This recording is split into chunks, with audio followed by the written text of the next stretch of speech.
E aí, chuchuzinhos, vamos falar um pouquinho de ilhas de calor? E é bom uma ilha de calor, né? Seguinte, quando a gente está trabalhando com esse fenômeno climático, ele é um fenômeno antrópico, ele é o resultado da ação humana sobre o espaço, tá? Então, quando a gente está pensando em ilha de calor, a gente está pensando basicamente num grande centro urbano, e a área central dessa área urbana é extremamente verticalizado.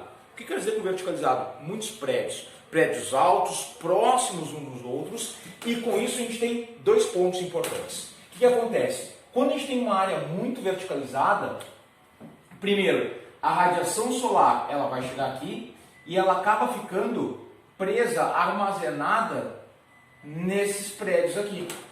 O concreto absorve essa radiação solar, esquenta, e como os prédios estão muito próximos, a gente não tem a circulação do ar, ou essa circulação do ar é dificultada pela proximidade dos prédios, beleza?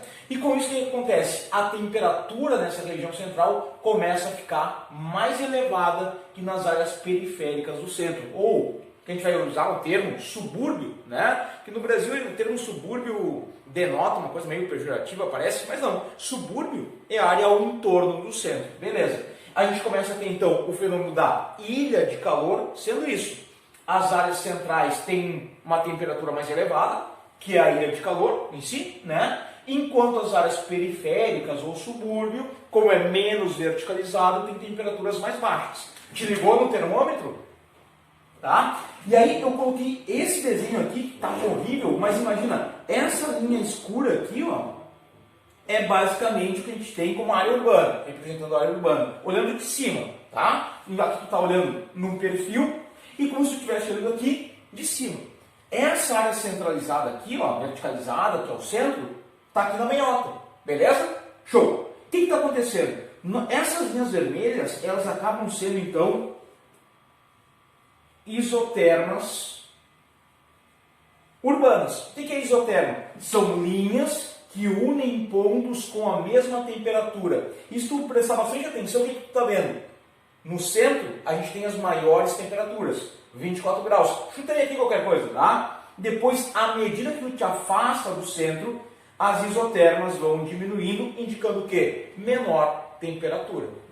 Maior temperatura na área central, menores temperaturas nas áreas periféricas ou no subúrbio. Mas, beleza, é isso aí.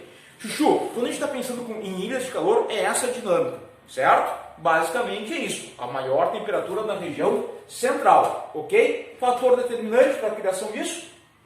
Prédios, verticalização. A cidade cresceu para cima. Tem alguns fatores que interferem diretamente nessa lógica, na intensidade das ilhas de calor. Por exemplo, a topografia da cidade, da área urbana, o clima onde essa cidade está, né, na região dessa cidade, e o grau de verticalização. Mais prédios, mais próximos, mais afastados, enfim. Tá? Isso tudo que vai gerar uma interferência. Só que o grande lance é o seguinte, não basta entender, ilhas de calor, é isso. Show de bola, entendeu? Maravilhoso. Aparece bastante em prova até, tá? Agora tem um detalhe interessante que é o seguinte, Chuchu, quando a gente pensa nessa dinâmica climática, nesse problema climático que a gente tem, a gente começa a pensar também nas consequências da ilha de calor.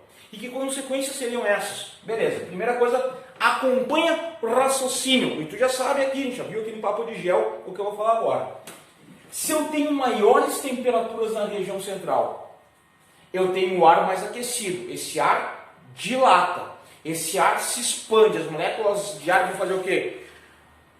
Se abrindo, certo? Esse ar, como ele se expande, ele vai ficar menos denso. Eu gero aqui na região central uma área de baixa pressão atmosférica.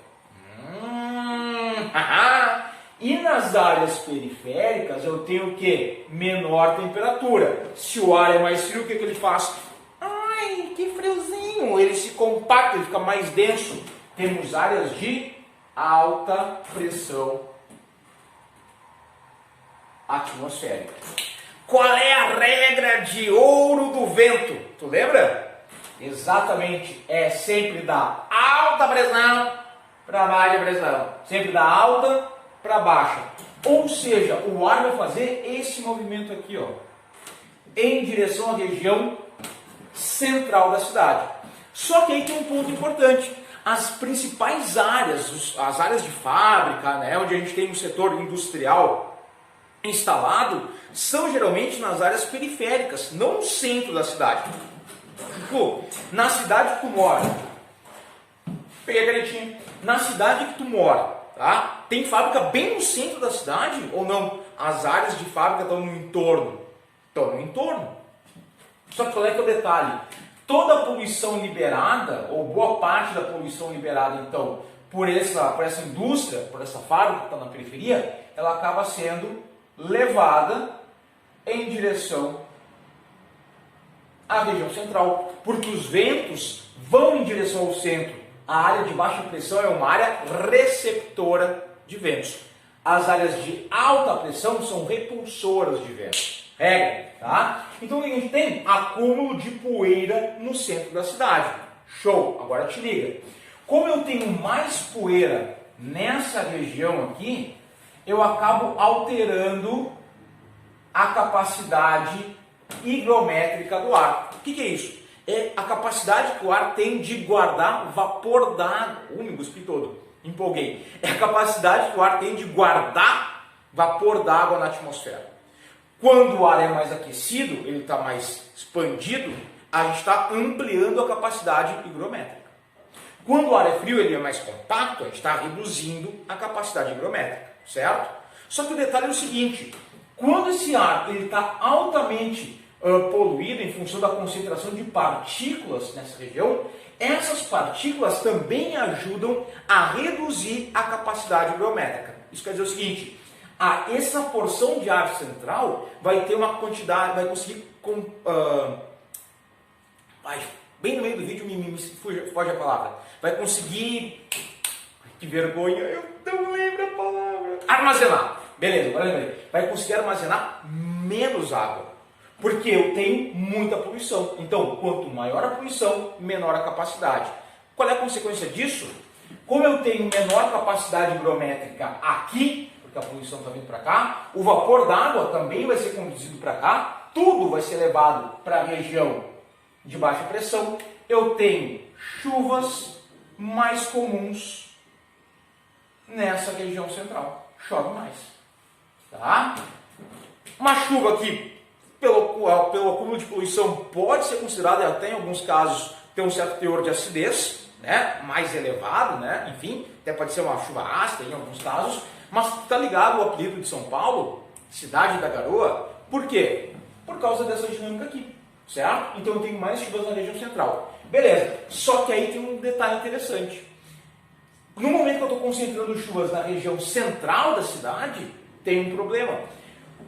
As áreas, as grandes bacias de captação de água não ficam no centro, ficam onde? Nas periferias. Só que a chuva está concentrada onde? No centro. Então eu tenho menor aporte de água no subúrbio, que é exatamente onde estão as bacias de captação d'água. Chove aqui? É claro que chove, não estou dizendo que é um deserto, tá? Mas a concentração de chuvas é maior nessa região central. Chove menos nessas áreas ao entorno, onde estão as bacias de captação de água. Isso pode levar a uma redução da oferta d'água, onde a gente concentra a população, que é no centro urbano. E a gente fecha pensando no seguinte, maior ocorrência de enchentes e alagamentos. Chuchu, o centro recebe mais chuvas, mas o solo da região central, ele é mais